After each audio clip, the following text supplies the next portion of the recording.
Hello बच्चों। तो कैसे हैं आप?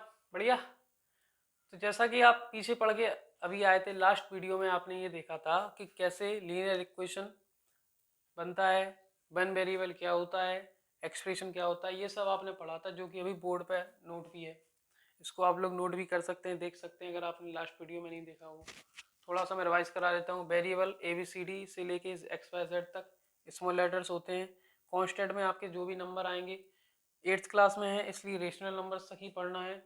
तो सारे के सारे रेशनल आपके कांस्टेंट होते हैं। दोनों को कंबाइन करते हैं मल्टीप्लाई के साइन के साथ, तो आपके इस प्रकार से एक्सप्रेशन बनते हैं। और जिस एक्सप्रेशन में आपका इक्वलिटी का साइन आता है इसलिए वो इक्वेशन में कन्वर्ट हो जाता है। ठीक है। एक, अब इक्वेशन में लेफ्ट साइड वाला LHS होता है, left hand side, right side वाला राइट हैंड साइड होता है, जिसको RHS बोलते हैं। अब इसको हम समझ सकते हैं कि variable x only one variable है, इसलिए ये वन वेरिएबल वाला होगा। पावर वन है इसलिए लीनियर होगा। इक्वलिटी का सिंबल है इसलिए इक्वेशन होगा। तो हम इसको कह सकते हैं कि linear equation in one variable है ये। तो अब हम ज़्यादा अंदर ना जाते हुए, ज़्यादा कुछ एक्स्ट्रा ना पढ़ते हुए सीधा क्वेश्चंस पे आते हैं। तो क्वेश्चन स्टार्ट करने से पहले आप लोग ये समझ लें कि क्वेश्चंस को करने के लिए हमें कुछ नहीं करना है। 7th क्लास में आप पढ़ के आए हैं कि इक्वेशंस को कैसे सॉल्व किया जाता है। एक साइड को हम सारे के सारे ले जाते हैं क्या, वेरिएबल वाले टर्म, और एक साइड रखते हैं हम कांस्टेंट वाले टर्म। तो उसको सॉल्व करते हैं।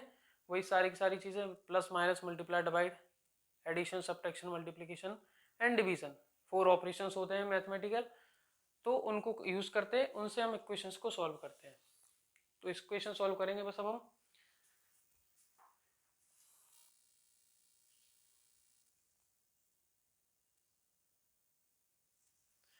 तो अब हम स्टार्ट करते हैं क्वेश्चंस। तो क्वेश्चन पहला है 3x is equal to 2x plus 18। अब इसको सॉल्व करना है हमें। तो इसमें जैसे कि हम देख सकते हैं क्या लिखा है, solve the equations and check your result. अब ये चेक योर रिजल्ट का मतलब क्या है वो हम बाद में सीखेंगे, पहले सॉल्व करते हैं इस इक्वेशन को। तो सॉल्व करने के लिए हम स्टार्ट करेंगे सॉल्व लिख के, जिसमें हम लिखेंगे पहले तो इक्वेशन ही नोट करेंगे ये पूरा। ये हो गया इक्वेशन नोट। अब इस इक्वेशन में हम क्या करेंगे, ये जो वेरिएबल वाला है, ये वेरिएबल वाला है, इन दोनों को करेंगे हम एक साइड। मतलब ये एक्सप्रेशन है एक आपका जिसमें कांस्टेंट एंड वेरिएबल दोनों चीजें हैं। इसमें भी कांस्टेंट वेरिएबल दोनों है, इसमें नहीं है। तो इसको हम जो विदाउट वेरिएबल वाला होता है उसको हम रखते हैं राइट में, ध्यान रखना है इसका। और जो आपका वेरिएबल वाले हैं उनको रखना हमेशा लेफ्ट में। तो ये 3x है, इधर ही रहने तो 2x भी इधर लाओ। तो जब ये आपका 3x के साथ ये 2x आएगा तो यहाँ पे देखें इसके आगे कोई साइन नहीं है तो ये प्लस का है, इस तरह बाकी ये बन जाएगा माइनस का, और इधर 18 अकेला बचेगा। ये 3 और 2x। अब देखो लास्ट ईयर आपने पढ़ा होगा same like term unlike term, नहीं पढ़ा है तो सुनो। जो वेरिएबल आपके एक जैसे हों, जैसे ये लिखा है 2x 3x, ये लिखा है आपका 4x, ठीक है। तो इन दोनों में वेरिएबल सेम है, x है, कुछ और तो नहीं है। इनकी पावर भी सेम है, वेरिएबल भी सेम हो उनकी पावर भी सेम हो, तो वो टर्म होते हैं लाइक टर्म। इसलिए इन दोनों को ऐड करेंगे तो x तो कॉमन रहेगा, 3 और 4 ऐड होके 7 आ जाएंगे। अब अगर मैंने लिख दिया 3x एंड 4x बाय, तो इधर x है और इधर x बाय है, तो ये अनलाइक टर्म होंगे। ठीक है, क्योंकि दोनों में वेरिएबल अलग अलग है। x तो सेम है लेकिन एक में बाय अलग से है, तो इसलिए ये होंगे अनलाइक टर्म। इनको ऐड नहीं कर पाएंगे, सिर्फ प्लस साइन के साथ इनको साथ में लिख दिया जाएगा। अब अगर ऐसा हो 3x की पावर 2 एंड 4x, तो ये भी ऐड नहीं होंगे क्योंकि यहाँ पे x 2 बार है, यहाँ 1 बार है। तो बस इनको भी हम ऐसे लिख देंगे 3x² प्लस 4x। इसको भी ऐड नहीं कर पाएंगे। मतलब पावर भी सेम होनी चाहिए वेरिएबल की, और वेरिएबल भी एक ही होना चाहिए या एक जैसे होना चाहिए। ठीक है, तो यहाँ पे देखो एक्स एक्स सेम है, दोनों एक्स है और दोनों की पावर भी एक जैसी की, इसलिए ये दोनों माइनस हो जाएंगे। 3 में से 2 माइनस करेंगे तो 1x आएगा। अब 3 और 2 का x का तो मल्टीप्लाई होता नहीं है, तो इनको 3x साथ में लिख देते हैं, लेकिन 1 का मल्टीप्लाई तो होता है। 1 का किसी भी नंबर में मल्टीप्लाई करते हैं तो हमें नंबर मिलता है। तो ऐसे ही x में 1 का मल्टीप्लाई होगा तो x आ जाएगा, x इज इक्वल टू 18। ये आपके आ गए यहाँ पे सॉल्व हो के इसका रिजल्ट। अब हमें ये चेक करना है कि ये रिजल्ट वेरीफाई हो रहा है या नहीं हो रहा है।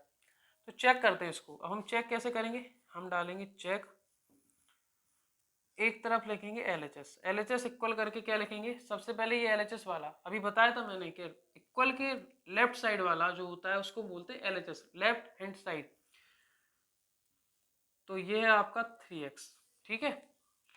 अब 3x की जगह रखेंगे हम 18, तो आ जाएगा 54, ये LHS आ गया। अब इधर हम रखेंगे इसका RHS, RHS क्या है, 2x प्लस 18, 2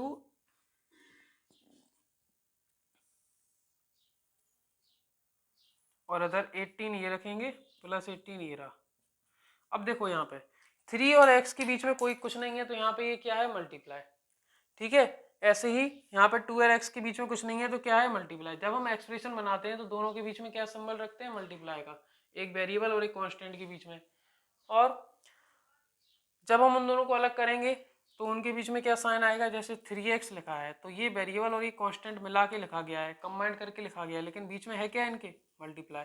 तो जब x की वैल्यू आएगी तो वो मल्टीप्लाई में आती है हमेशा, किसी भी कांस्टेंट के साथ या कोई भी वेरिएबल के साथ कांस्टेंट लिखा हो, तो जब भी वेरिएबल को पुट करेंगे तो उसको हमेशा हमें पुट करना है कांस्टेंट के साथ मल्टीप्लाई में, ठीक है। तो वेरिएबल को यहाँ पे पुट किया जो कि 18 है वेरिएबल की वैल्यू, इस वैल्यू को हम यहाँ पे पुट करेंगे तो क्या आ जाएगा हमारा यहाँ पे 18 टू ज़ा 36 प्लस 18 ये रहा। तो जब इन दोनों को ऐड करेंगे तो आ जाएगा ये 6 8 14 31415, ये आंसर आ गया आपका।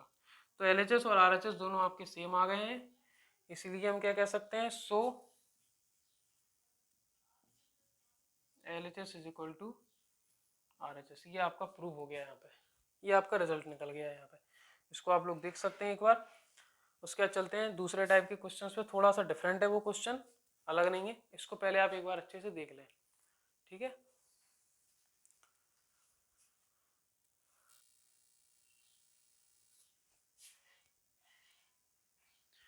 अब हमारे पास है सेकंड क्वेश्चन। सेकंड क्वेश्चन ये है 5t plus minus 3 is equal to 3t minus 5। अब इस सेकंड क्वेश्चन को सॉल्व कैसे करेंगे, वैसे ही जैसे फर्स्ट वाला किया था। क्या करना है, इसमें हम इसको सॉल्व करेंगे तो 5t minus 3 is equal to 3t minus 5, एक बार क्वेश्चन नोट कर लेंगे। उसके बाद क्या किया था, वेरिएबल वाले जो जो टर्म है, जिसमें वेरिएबल है उनको एक साइड और जिसमें वेरिएबल नहीं है उनको दूसरी साइड, मतलब जो वेरिएबल है, ठीक है, जिनके साथ वेरिएबल है। अब मैं जैसे एक चीज बोल रहा हूँ यहाँ पर, टर्म, टर्म क्यों बोला मैंने, टर्म इसलिए बोला क्योंकि देखो यहाँ पे ये एक वेरिएबल और कांस्टेंट के साथ ये 5 भी लिखा है, तो एक बड़ा एक्सप्रेशन हो गया ये थोड़ा सा, ठीक है। तो जब सिंगल एक्सप्रेशन के मतलब ये अगर हम इसको कहें 3t को तो ये अकेला मोनोमियल है, लेकिन इसके साथ ये -5 लिखा है, तो इसका मतलब क्या हो गया, ये बाइनोमियल हो गया, मतलब इसमें दो टर्म हो गए, इसके दो छोटे छोटे एक्सप्रेशन है इसमें, कह सकते हैं हम इसमें।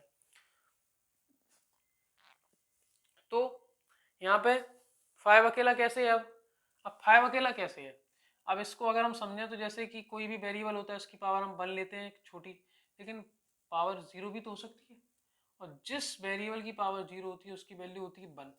तो हमने ऐसा समझा कि यहाँ पर t था, t की पावर 0 थी, तो उसकी वैल्यू 1 आई और 1 का 5 में मल्टीप्लाई हुआ, वो भी कौन से 5 में, -5 में।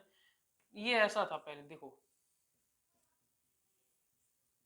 ये ऐसा था, एक वेरिएबल कांस्टेंट वाला एक्सप्रेशन ये था, एक वेरिएबल एक कांस्टेंट वाला एक्सप्रेशन ये था। अब यहाँ पे ये तो सीधे सीधे रहे हमारे पास 3t।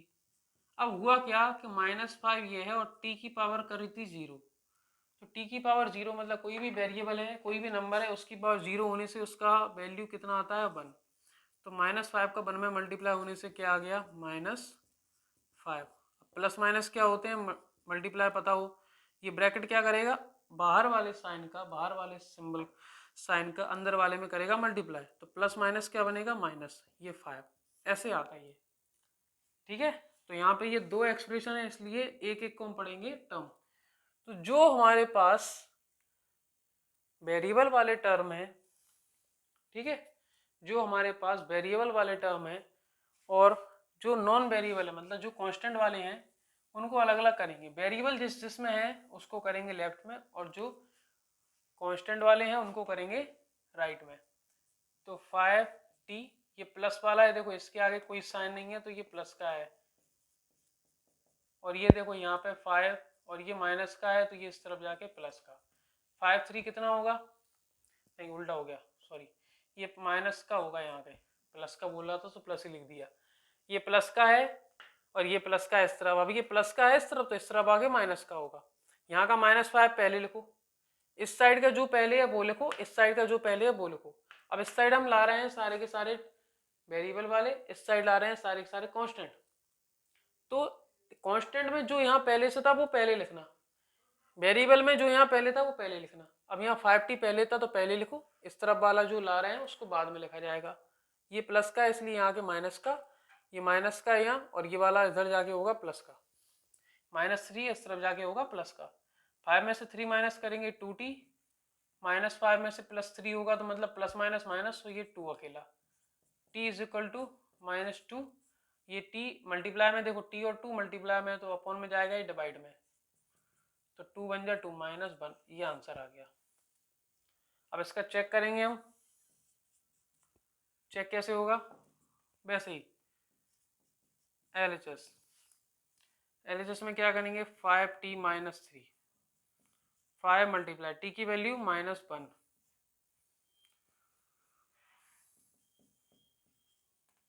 तो 5 बन जा 5 -3, ये आ जाएगा -8। ठीक है, अब हम रखेंगे RHS